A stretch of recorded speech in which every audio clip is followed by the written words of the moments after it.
Sono quasi tutti programmati per rogatoria gli interrogatori di garanzia dei 46 destinatari delle ordinanze di custodia cautelare in carcere, la maggior parte delle quali emesse per il reato di associazione per delinquere di stampo mafioso.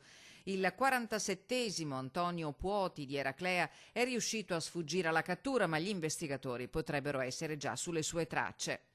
Tutti gli arrestati sono detenuti negli istituti penitenziari del centro Italia e ieri per trasferirli in carcere è stato messo a disposizione un aereo. Il sindaco di Eraclea è difeso dall'avvocato Alessia Cavezzan di San Donà di Piave, oggi irraggiungibile. Il referente del clan dei Casalesi in Veneto, Luciano Donadio, è assistito dall'avvocato Renato Alberini, presidente uscente della Camera Penale di Venezia. Donadio deve rispondere di 68 ipotesi di reato. Suo difensore di fiducia in passato è stata l'attuale presidente della Camera Penale veneziana, Anna Maria Marin, finita a sua volta nell'inchiesta con l'accusa di favoreggiamento perché, da avvocato storico di Luciano Donadio, avrebbe violato atti coperti da segreto in quanto seguiva altri presunti malavitosi della zona da anni. Non risultano al momento provvedimenti disciplinari nei suoi confronti.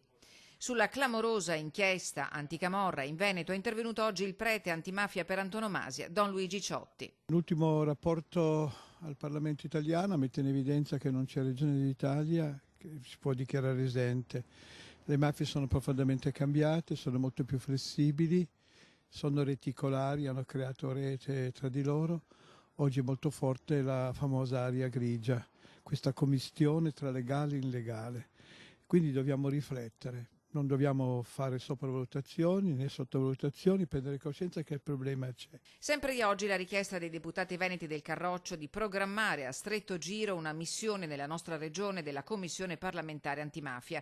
Il Blitz, scrivono in una nota, dimostra che la criminalità organizzata ha iniziato a porre la sua attenzione anche sulla nostra regione ed è per questo motivo che intendiamo supportare il più possibile la magistratura, le forze dell'ordine e le istituzioni dello Stato nel fondamentale compito di riportare l'ordine e la legalità in quei luoghi.